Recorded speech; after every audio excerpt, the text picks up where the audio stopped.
አብዛኛው የሚጣላው ተፈጥሮን ባለማወቅ ሁሉ ጭምር ነው። አብዛኛው ባለትዳር የሚጣላው ተፈጥሮን አንድ ሰው ከማግባቱ በፊት ሴት ምን እንደሆነች ወንድ ምን እንደሆነ ማወቅ አለበት። ሚስት ፍለጋ ባል ፍለጋ በሚል አንድ ሳጠቅስ ማላልፈው የሚጸልዩ አሉ። ተገቢ ነው፣ መንፈሳዊ ግዴታ ነው።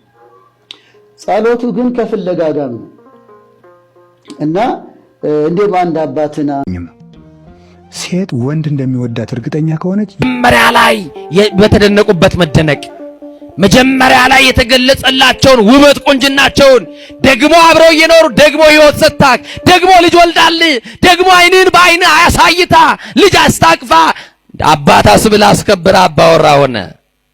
ያ ክርስቶስ ደግሞ ቤተክርስቲያን ምን ያደረጋት? ወደዳት ነው። ወደዳት። ክርስቶስ ቤተክርስቲያንን ወደዳት። ሚስት ከባሏ የምትፈልገው ትልቁ ነገር ምን ይባላል?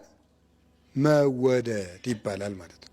የልቤ የኔ ሚስጥረኛ አጋሬ የቅርቤ ጓደኛ ከወዳጅ ከእናት ከአባት ይልቅ ፈቀርኩኝ ዘላለሜን ልታ። ዛሬ እንግዲህ ይዤላችሁ የመጣሁትኝ ቆሞስ አባ ገብረ ኪዳን እንዲሁም ሌሎች አባቶቻችን ስለ ትዳር ምንድን ነው፣ ሴት ልጅ ለባሏ እንዴት ነው መገዛት ያለባትኝ፣ ወንድ ልጅም ለሚስቱ እንዴት ነው መገዛት ያለበት፣ እንዴት ነው በትዳር ውስጥ ሲኖር እንዴት ነው መኖር ያለብን የሚለውን ይዤ መጥቻለሁ። አብዛኛው የሚጣላው ተፈጥሮን ባለማወቅ ሁሉ ጭምር ነው። አብዛኛው ባለትዳር የሚጣላው ተፈጥሮን አንድ ሰው ከማግባቱ በፊት ሴት ምን እንደሆነች ወንድ ምን እንደሆነ ማወቅ አለበት። ታውቃላችሁ አይደል? አሁን ሴት ለምሳሌ የተፈጥሮ ግዳጅ አለባት። በወር የለባትም። በዚያ ጊዜ ሴቶች ያማቸዋል፣ ጠባያቸው ሁሉ ይከፋል። ያንን ሳያውቁ እንዴት በሰሙን ጠባይሽ ይከፋል ማለት አይቻልም። ግዱን ያማታል። ይህንን ማወቅ ይገባል። የተፈጥሮ ልዩነትን ማወቅ ይገባል። ሴቶች ምስጋና ወዳጆች ናቸው። ምስጋና ስለሚወዱ ሚስትን ማመስገን ነው ማለት ነው። ጨው የበዛበት ወጥ ብትሰራም ዛሬ የሰራሽው ወጥ እጹብ ነው ማለት ነው። ከሰደቧት ግን ነገ እንጃ የምትጨምረውን እንግዲህ ማለት ነው አጉል ነው። ስለዚህ ምንድነው ሴቶች ምስጋና ስለሚወዱ ማመስገን። ወንድ ደግሞ ምን ይፈልጋል? መታዘዝ ይፈልጋል አይደለም? መታዘዝ ይፈልጋል። ማዘዝ ነው። ለምን? የክርስቶስ ምሳሌ ራስ ስለሆነ መታዘዝ አለበት ማለት ነው። ስለዚህ ባል ሲታዘዙ ይወዳል፣ ሚስት ሲያመሰግኗት ሲንከባከቧት ትወዳለች። አሁን የዛሬው ባልና ሚስት ዋናው ጣው ምንድነው? ጊዜ አይሰጠኝም። እኔም ቁጭ ብሎ ማውራት ደስ አይለውም። በቃ ሌላ ችግር እኮ የለውም። ይህ እኮ ቀለል ያለ ነገር ነው። እናንተ ቁጭ ብላችሁ አታወሩም ወይ? ለምን የማታወሩትና ስጦታ አይሰጠኝም? ይሄ ነው ጣው ማለት ነው። ብዙዎቹ ስለምናገኛቸው ቢሞት ለኔ ስጦታ ገዝቶ አያመጣም። ይኸውላችሁ ደግ ስራውን እኮ ነው ሴቶቹ፣ ክፉ ስራውን እኮ አይደለም። እንግዲህ ገንዘቧን ይስጠኝ የምትል ለምን ብላ ነው? ይሄ ደግነት አይደለም እንዴ? ስለዚህ ገዝቶ ምን ማድረግ ነው? መስጠት። ውሎ ሲገቡ ስጦታ ማምጣት፣ ማመስገን ደጋጎች ነው። ከዚያ በኋላ እናቶቻችን ችግር የለባቸውም። ለመርዳት ስለተፈጠሩ ማስታመሙን ማን ያስታምማል? ማብላቱን ማን ይፈተፍተዋል? እናቶቻችን በእውነት ችግር የለባቸው። ችግሩ ይሄ ነው፣ ጊዜ መስጠት፣ መንከባከብ። ምክንያቱም እግዚአብሔር ሔዋንን ከምን ይፈጠራል? ከጎን። አንዱ ትርጉም ምንድነው? ጎን የሚሸፈን ቦታ ናት አይደል?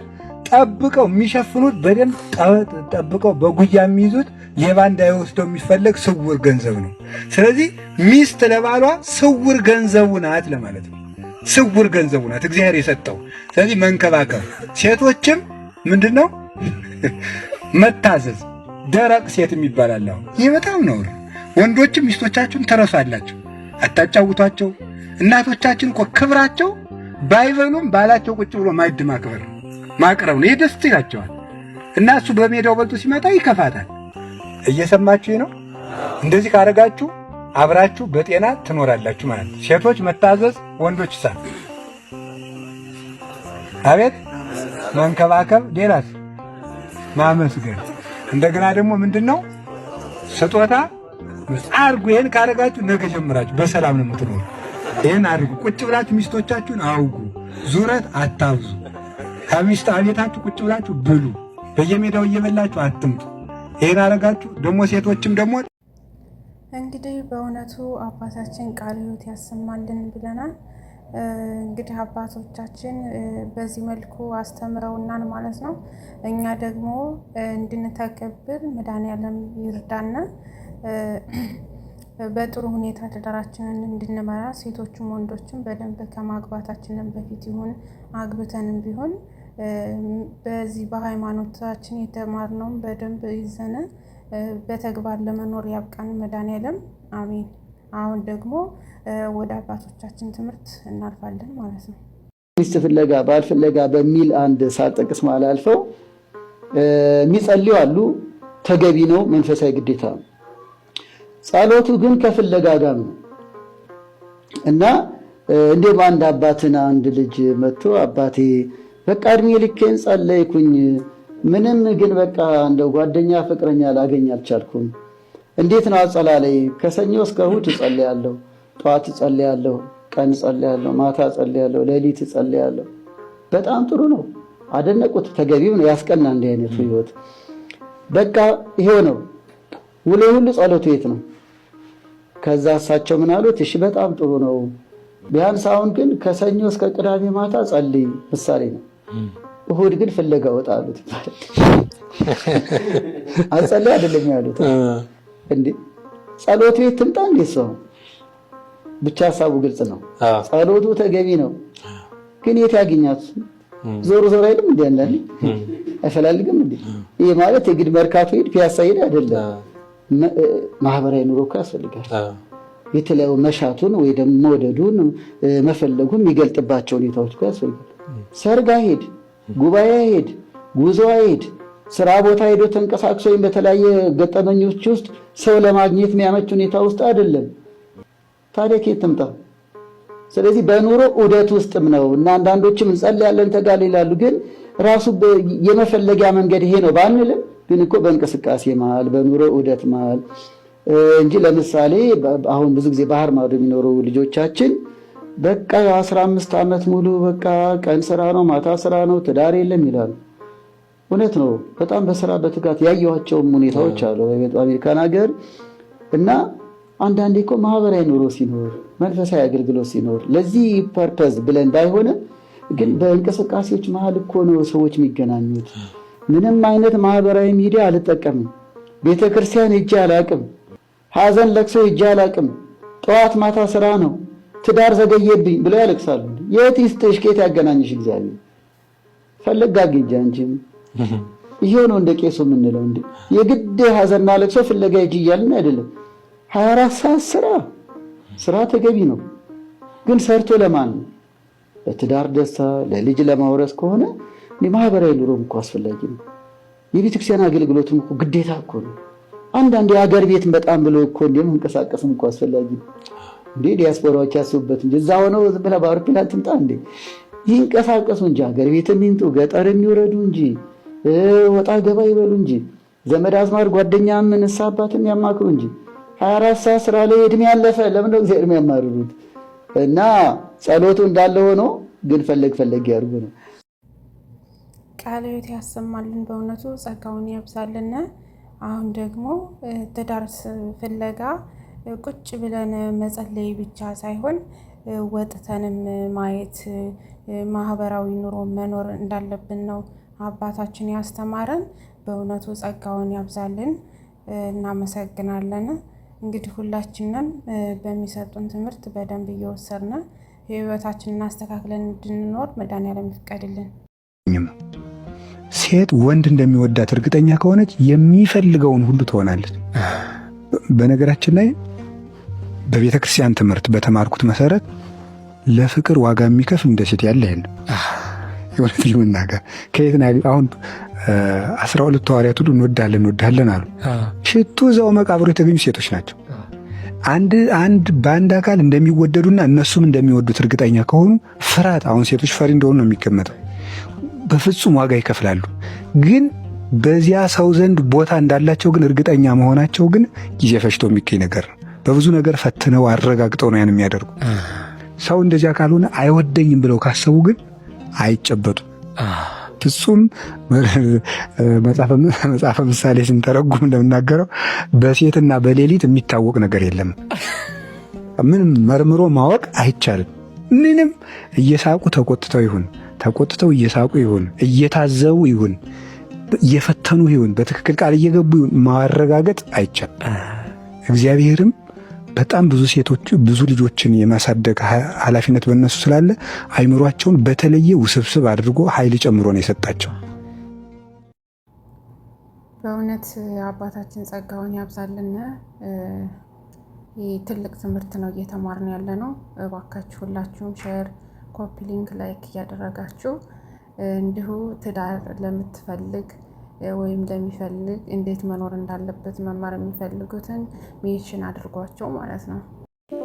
በእጅ በእግር ብለህ ያስገባሃትን ሴት ሳታገባት እንዴት ብለህ ነበር የምትጠራት? ከሰማይ የወረደ ቃላት ነበር የምትጠቀሙት። ልቧን ፍስስ ቅልጥ የምታደርጉበት ቃላቶች ታውቁታላችሁ። የኔ ንግስት ትላታለህ፣ መቤቴ ትላታለህ። እንጀራ ልበላ አለኝ፣ ውሃ ልጠጣ አለኝ፣ ዛሬ ሳላይሽ ማደር አልችልም እያልክ ከዛሳ ካገባት በኋላ ያ ሁሉ የፍቅር ቃላት እንትን ይላል አይደል? ይቀራል። በእጅ እንደገባች ስታረጋግጥ ደስ አላችሁና ነው የምትስቁት እናንተ። ወደ እናንተ መዞር አይቀርም እኮ ጠብቁ። ወንድሞቼ ስታገባ ያደነካትን ውበት አብራት እየኖርክ ማድንቅላት። የሰማችሁ ነው አይደል? ሴቶች በተፈጥሯቸው መጀመሪያ ላይ በተደነቁበት መደነቅ መጀመሪያ ላይ የተገለጸላቸውን ውበት ቁንጅናቸውን ደግሞ አብረው እየኖሩ ደግሞ ሕይወት ሰጣክ ደግሞ ልጅ ወልዳል ደግሞ አይንን በአይን አያሳይታ ልጅ አስታቅፋ አባታ ስብላ አስከብራ አባወራ ሆነ። ያቺን የፍቅር ቃል ትፈልጋለች ካንተ። ሰውየው ነው አሉ ከኔ ጋር ናቸው። ባል ነው በእጅ በእግሬ ብሎ ወደድኩሽ አበድኩልሽ ብሎ አገባት። የመንግስት ሰራተኛ ነው፣ እሷ የቤት እመቤት ናት። ተጋቡ። አይ ፍቅራቸው እናቴ እንደው ተያይዘው ሲሄዱ መንገድ ላይ ያያቸው ፍቅርማ የነገሌ ነው ይላል ሰው። አይ በቁልምጫ ቃል ሲጠራሩ አይ እናቴ ያጠራራቸው እንደው ፍቅርማ አቤት ትዳርማ እንደነገሌ ይላል ሰው ሁሉ ያየው። የቤቱን እንኳን አናውቀውም። በር ከተዘጋ በኋላ እንኳን አናውቀውም። ውጪ ላይ ያለውን ያፋቸውን ነው የምንሰማው አይደል? ቤት ያለውን ጦርነት ግን አናውቀውም። ቤት ያለውን ፍጅት ግን እግዚአብሔር ነው የሚያውቀው። ማን ነው የሚያውቀው? ማን ነው ያውቀው? ንቀቱ፣ ትችቱ፣ መሰዳደቡ፣ ቤት ውስጥ ያለው ሽብር እግዚአብሔር ያውቀዋል። አቤት የነገሌ ይላል። ባል ለወረት ያገባት ሰሞን ስራ ደርሶ ሲመጣ ሚስቱ እንጀራ ጋግራ ወጥ ሰርታ የሚፈልገውን የሚወደውን ነገር አዘጋጅታለት ትጠብቀዋለች። ባሏ ከስራ ሲመጣ አባወራ ከቤት ሲመጣ ከውጪ ሲገባ ድምጽ አለው እኮ አይደል? ታውቃለህ? ናም ቢያስ ይላል አይደል? ያሰማል ድምጽ ኮቴ ያለው። በሳይለንት ነው እንደምትገቡት እናንተ። አባወራ ወደ ቤት ሲገባ ድምጽ አለው የለውም ይላል ቢያንስ አይደል? የድሮ አባወራ ነው ያላቀመው ነው። አሁን እኮ እንዳናውቅም የምንኖረው ራሱ የሆነ ነገር ላይ ነው፣ የጋራ መኖሪያ የሚባል ነገር ላይ በጋራ እየኖር ግን አንተዋወቅም ነው። ከባድ ነው። እና አባወራዋ ገና ባሏ መምጣቷን የምታውቀው ግቢው ሲገባ በሚያሰማው ድምጽ ነው። ባሌ መጣልኝ የኔ ጌታ ትልና ዘላ ልትስመው ልትቀበለው የያዘውን ቦርሳ ልትቀበለውና ደግሞ የእግሩን ውሃ አዘጋጅታለት አጥባው እግሩን ታረጋለሽ እንደዛ እግሩን አጥባው በፎጣ አድርቃለ። የኔ ጌታ ደከማ አይደል በልንጃዎችን ደሞ ቀመስና ረፍት አድርግልኝ ትለዋለች። አይ ፍቅራቸው ይላል ጎረቤት። ትዳርማ እንደነሱ ከሆነ ይሄ ነው በቃ ትዳር እያለ ሁሉ ትዳር ይመኛል። እና ከዛ አንድ ቀን ምን እንደነካው አይታወቅም ባርከ ከስራ መጣ። እሷ በቃ ግንባሯን መሳም እሱም እንደዛ አስለምዷታል። አቅፎ ነው የሚቀበላት፣ አቅፋ ነው የምትቀበለው፣ በር ላይ ዌልካም የምትለው። እና አንድ ቀን ከስራ ሲመጣ ባለ ይመጣልኝ ብላ እንደተመደ ቆንጆ ምግብ አዘጋጅታ ተጠብቀዋለች። ዘሎ ሊቀበል በር ስር እኮ ነው ሳልትቀበለው ልክ አንድ እግሩን ወደ ቤት ጥልቅ ሲያደርግ ልትስመው ሲል በጥፊ ሞቅ አደረገላት። እሷ የጠበቀችው ምንድነው? ይስመኛል ብላ ነው የጠበቀችው። እሱ ምን አደረጋት? በጥፊ አንድ ጊዜ ሞቅ አደረገላት። እና ምን ነው ሳቃቸው እንደች ዛሬ እጃችሁን ነው ምገዝተው ብታነሱባቸው እጃችሁን። እጁን አነሳና ምን አደረገ? መታት። ደነገጠች። ከዚህ በፊት የሌለ ልማድ ነው። አያችሁ፣ አዲስ ልማድ። የተጸፋው ፊቷን ይዛ እንዴ ከመቼ ጀምሮ ምን አርጌው እኔ ልስመው ባልኩኝ ምን አጥፍቼ ነው ሳመኝ?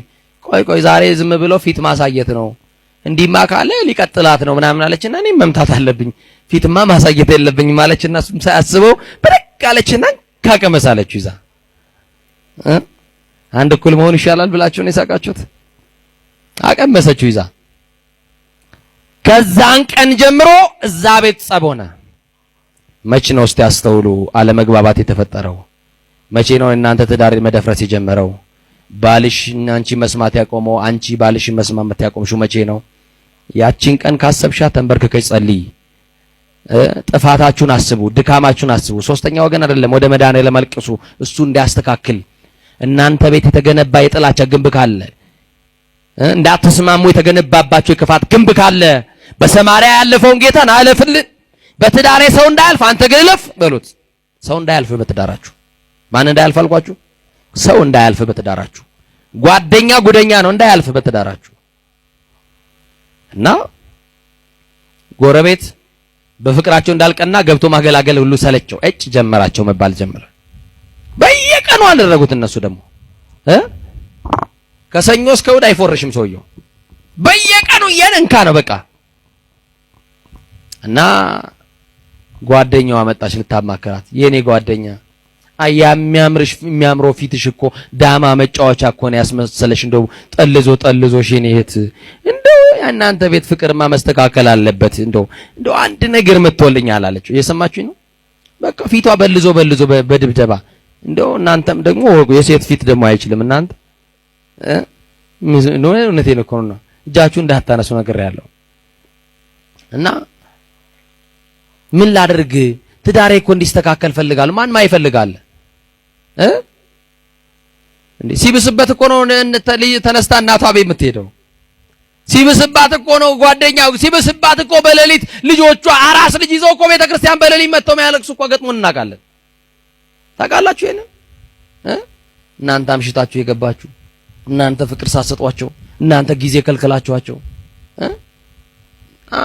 አስቡበት። ጓደኛ መካሪውን አገባች። በህይወት ውስጥ ማለፍ የሚገባው ክርስቶስ ነው ብዬ ነግሬያቸዋለሁ። በትዳራችሁ ሊያልፍ የሚገባው ክርስቶስ ነው ብዬ ነግሬያቸዋለሁ። በሷ ትዳር ግን ጓደኛዋ አለፈች። ማን አለፈች? መካሪ መስለው በየካፌ እያገኙ የመከሩብን ምክር እኮ ነው ዛሬ። ወዳጅ መስለው ተለሳልሰው አስታራቂ መስለው ገብተው ፓርቲሽን የከፈሉብን ሰዎች እኮ አሉ። ይለፍ መድኃኒዓለም ሌላ ሰው እንዳያልፍ። ማን ይለፍ? የተገነባውን ግንብ ሊንድ የሚችል ንዶ ደግሞ ግንቡን ሊያስማማ የሚችለው እሱ ብቻ ነው። የደፈረሰውን ፍቅር ሊመልስላችሁ የሚችለው እሱ ብቻ ነው። አይደለም? ምን ብላ መከረቻ መሰላችሁ? ሐዋርያው ቅዱስ ጳውሎስ ክፉ ጓደኛ መልካሙን አመል ያጠፋል ይላል። ምን አይነት ጓደኛ? ክፉ ጓደኛ። አንቺ አለቻት የባልሽ ፍቅር እንዲመለስ አይደል የምትፈልጊው? አዎ እኛ ሰፈር የታወቀ አዋቂ አለ አለች። ታውቃላችሁ አዋቂ? እስቲ አዋቂ የሚያውቅ ስንት ሰው ነው ያነሳው? እስቲ አዋቂ የሚያውቅ ልጆች። አባቴ የኔ አባት አንተ አታውቅም። ተው አንተ አስተማሪህን ለማለት ነው አይደል? አስተማሪህን ነው። አዎ እንዴ አዋቂ ታውቃላችሁ? ምን በወጣችሁ። ጠንቋይስ አጠይሜ እኮ ነበር ያወራውላችሁ። የቤት ሂጂ ያለቻት ነው። ቀጥታ ጠንቋይ እንዲህ ሲባል እኛ ረረኒ ስላሴ ቤት እነዛም አልሄድም። አዋቂ ስንባል ግን እንሄዳለን። ስሙ ተስተካክሎ አይደል? አዋቂ ቤት ሂጂ ያለቻት። ትዳርሽ ይስተካከላል። ያንቺ ትዳር የሚስተካከለው መድኃኒዓለም ጋር ብቻ ነው። ማጋ የኛ ኑሮ የሚቆመው የዘመመህ ጎጆክ የሚስተካከልልህ ሊፈርስ የደረሰው ጎጆክ የሚቃናልህ ማ ሲመጣ ብቻ ነው። ማን ጋር ስትሄድ ነው? አንተ አዋቂ ቤት አይደለም፣ መድኃኒዓለም ጋር ስትመጣ ነው። ጠንቋይ ቤት ስትሄድ አይደለም፣ አስማተኛ መንደር ስትወርድ አይደለም፣ መድኃኒዓለም ጋር ስትመጣ ነው። እሺ አለችና ምክሯን ሰምታ መጋረጃ ውስጥ የተጋረደ ድብ የሚደልቅ የሰይጣን መልእክተኛ ቁጭ ብሎ በመጋረጃ ውስጥ ለራሱ አያውቅም እሱ ጠንቋይ ነው። ለሰው ሁሉ ጠንቅ እየሆነ ለሰው ትዳር ጠንቅ የሚሆን ለሰው ኑሮ ጠንቅ የሚሆን በቃ የጠንቋዩ ጋር ይጃለች። ጠንቋዩ ጋር ተንበርክካ ገባች። አሁን እዚያው ደምረን ላይ እንኳን ጫማ እናውልቅም እኛ እያያችሁ ነው። ጠንቋይ ቤት ግን ሰው ጫማ አውልቆ የሚገባው እዚህ ጋር ለመንበርከክ ልብሳችንን ነው መጀመሪያ ምን ነጭ ልብስ ከለበስን ምን ሰግደውን አሰጋገድና ጥቁር ልብስ እንለብስማ እንደው እንንከባለለበታለን። ራሱ እኩል ነው እንደ ቤተክርስቲያን ራሱ ምን ሰግደው ነጭ ልብስ የለበስን ቀንማ ፑሻፕ ምን ሰራን ይመስለው አይደል? እንደዚህ ብለን ምን ሰግደው ነው አንደርስም፣ እግራችን ጉልበታችን አይነካም። እንደዛ ብለን የምንመለሰው ጠንቋይ ቤት ሲሄድ ይሉ ሰው ሁሉ ይንከባለላል ገብቶ። ስላሴ የማይከብርበት ቤት እንዳትሄዱ። ማንም አይከብርበት መድኃኔ ዓለም የሚያዝንበት ስፍራ እንዳትሄዱ። ገባች ጠንቋዩ ቤት። ምን ፈልገሽ መጣሽ አላት። አጅሬ እንዴ አዋቂ አልተባለም እንዴ? ካወቀ አይነግራትም እንዴ? አይ የኔ ጌታ እንደው እኮ ባሌን በጣም ወደዋለሁ፣ እሱም ይወደኛል፣ ሰላም ነበር። ከቢሮ ሲመጣ ግንባሬን ስሞን እግሩን አጥቤ በቃ ምግብ ሰጥቼው በቃ ፍቅር ነን። ላየን ሁሉ በእኛ ማይቀና የለም። ጎረቤት ሁሉ በሰላም ነው እንደው አሁን ግን ጎረቤት መገላገል ሁሉ ሰለቸው። አንድ ቀን በጥፊ ቢመታኝ በዛው እንዳይለምድበት ብዬ በመታውት በዛው ቀን የክት አድርጎት በየቀኑ እየጠለዘኝ ተያዘን ልናልቅ ነው። መፍትሄ አምጣ አለችው። መፍትሄው ማጋር ነው ያለው። ትዳራችሁ የተበጠበጣባችሁ ያላችሁ ሰዎች፣ ደስተኛ ያልሆናችሁ ደምን ባመታለቅሱ መፍትሄው ያለው ማጋር ነው። መልሱልኝ። እግዚአብሔር ጋር ጋሼ እንዲያሉ ትዳርሽ ሰላም ይሆንልሻል። እኔ እንደውም የመጀመሪያ ጊዜ ይመስለኛል የፍቅር ጉዳይ ለሰይጣን ሲሄድ የፍቅርን ኬዝ ማን ነው የሚያየው የነበረው? ራሱ ፍቅር ማን ነው? በጣም ነው የሚገርመዋል። አፋቅርን ተብሎ ሰይጣን ጋር ሄዱ። ችግር የለም አላት። ገንዘብ ክፈይ አላት። ከፈለች። የሆነ ክታብ በቀይ ስክሪፕቶ ከግራ ወደ ቀኝ ማነው ከቀኝ ወደ ግራ ያያችሁ በቀኝ የነበረው ላይ ያዞርባት ጻፍ አረገና ሰፍቶ በግራ ብብትሽ ስር ያዥው አላት። እኔ ጠንቋይ ግን ይገርመኛል። ሲያስጥላችሁ በግራ ሲያሳስራችሁ በግራ ቀኙ መች ይችላል? ቀኙን ያውቀዋል? ንገሩኛ። እግዚአብሔር በቀኝ ይምራችሁ። በግራ ብብትሽ ስር ሰሪው። ባልሽ ከስራ ሲመጣ ድሮ የምትስሚው የቱ ጋር ነው? በር ስር ጠብቂው። ልክ ይሄ እንዲያሽ በር ስር ጠብቂው። ልክ አንድ እግሩን ወደ ቤት ዘው ሲያደርግ ዘለሽ ሳሚው፣ ሰላም ይሆናል፣ ይስተካከላል አላት። ደስ ብሏት ሳንቲ ከፍላ ወደ ቤት ሄደች። ምንዋን ልታስተካክል? ትዳሯን ልታስተካክል። ከዛ አባወራው ከየት መጣ? ከስራ። ድምፅ አለው አይደል? ልክ ድምፁን ሲመጣ ባሌ መጣ አለችና ያችን ነገር እንዳንጠለጠለች ነው ምኑ ስር ጠበቀችው? ንገሩኛ። በር ስር ዘለለችና ልትስመው ስትንጣ አሃ ዛሬ ልቀድምኛልና ገጥም አደረገ። እሱ ሳቀ። እሷ ምን ልትለው ነበረ? ልትስመው። እሱ የመሰለው ምንድነው? ልትመታው። ደነገጠች። እንዴ እኔ ልስመው እኮ ነው፣ እሱ ደግሞ መታኝ። ይሄ ጠንቋይ የሚያጣላውን የሚያፋቅረው ነው የሰጠኝ። የሚያጣላውማ ቀድሞም እየተጣላን ነበረ። ምንድነው ጉዱ አለችና ቆይ በዛኛው ጉንጭ ስላልሳምኮት ይሆናል አለችና በዛኛው ልትስመው ስትሞክር እሱም በዛው ደገመላት ይዞ እና ምን አለች መሰላችሁ? ይሄ ጠንቋይማ ሰርቶልኛል። የሚያጣላ ሳይሆን የሰጠኝ የሚያፋቅር ሳይሆን የሰጠኝ የሚያጣላ ነው አለችና ያንን ጽሑፍ ፈታችና ባሏ ሳያት ከፈታ አርጋ ስታየው እሷ የጠበቀችው በሌላ ቋንቋ በሌላ ልሳን መስሏታል። በራሷ በመታወቀው በአማርኛ ነው የጻፈላት። እንደው አይፎግራችሁ እኮ ከባድ እኮ ነው ጠንቋይ ሲፎግራችሁ። አይቀልድባችሁ። ጠንቋይ በጣም ቀልደኛ ነው። የሰማችሁ ይናል።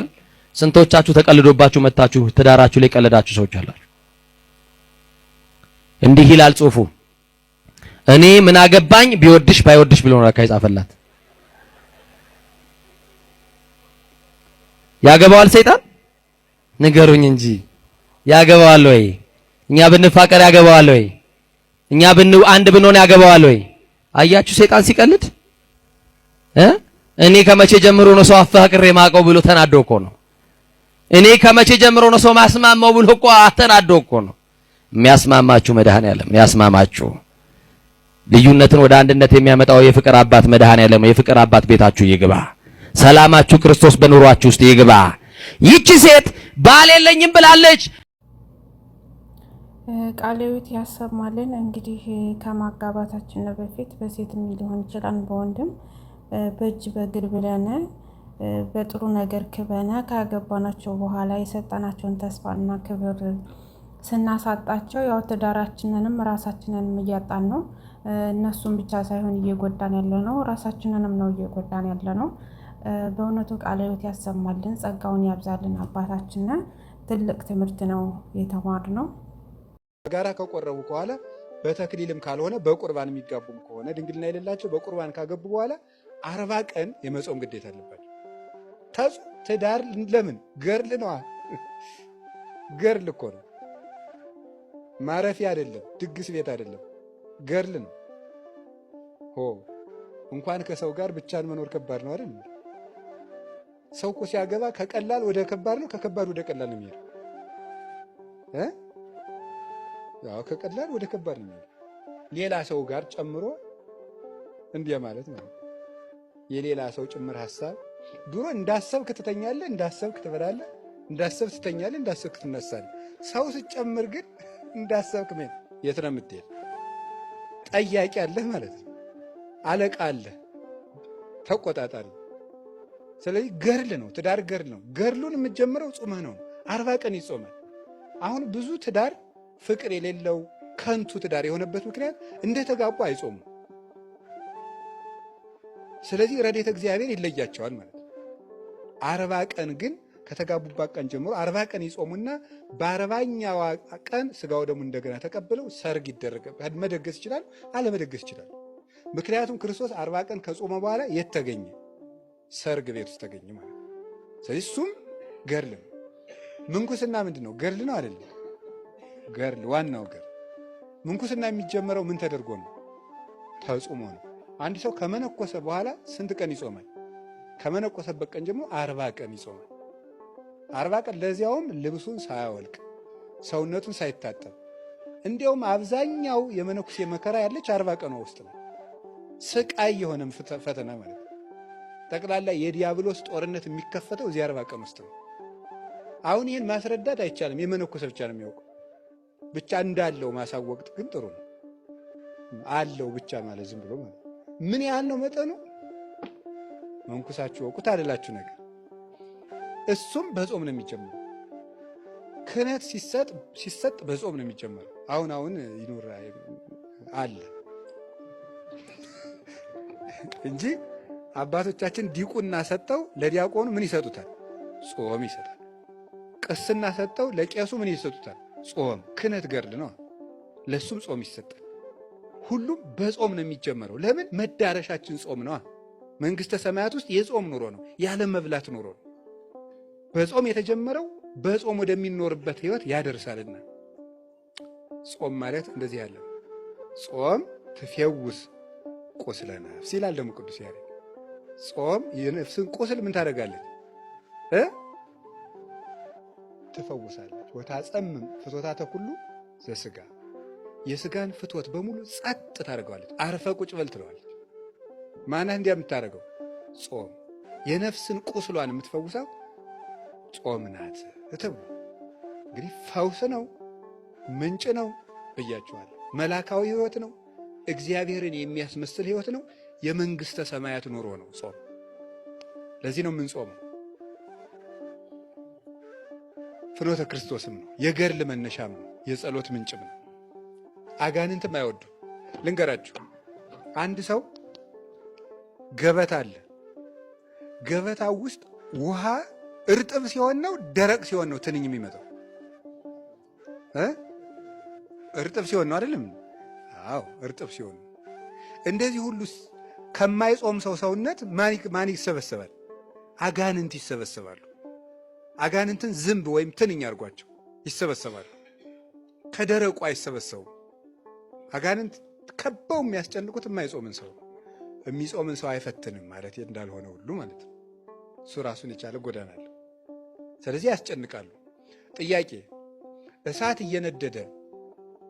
እየነደደ እንጨት ብንጨምርበት እሳቱ ምን ያደርጋል?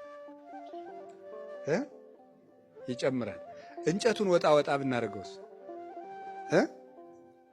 ይጠፋል እንዲህ እሳቱ? አዎ። እንጨት ምንድን ነው? ምግብ። እሳት ምንድን ነው? እንደዚያ ነው። ስለዚህ እንጨቱን ወጣ ወጣ ስናደርገው እሳቱ ምን ያደርጋል? ይጠፋል። ጾም ይኸው ታጸምም የተባለ ለዚህ ነው። ጨጭ ነው የምታደርገው፣ እረፍ የምትለው እንጨቱን መቀነስ ነው። ይሄ ነው ጾም። ከዚያ አብይ ጾም እንፈታ ነው። በቁርባን ካገባን በኋላ 40 ቀን መጾም እንዳለብን አስተምረውና ነው አባታችን። ጸጋውን ያብዛልን። እንዲሁም ብዙ ትምህርቶች ዛሬ ተማምረናል። የእውነት የማናቀውን በደንብ እየፈተፈቱ እያጎረሱን ስለሆነ ጸጋውን ያብዛላቸው። የልቤ የኔ ሚስጥረኛ አጋሬ የቅርቤ ጓደኛ ከወዳጅ ከእናት ከአባት ይልቅ ፈቀድኩኝ ዘላለሜ ልታውቅ። ልመናችንን የሰማ ጌታ ጸሎታችንን የተቀበልክ ያለ መከልከል ከፍ ትላለህ በሕይወታችን ስትመለክ። ለዚህ ቀን ያደረስከን ይህን ቀን ያሳየህን ተመስገን አምላካችን፣ ከፍ በል ፈጣሪያችን።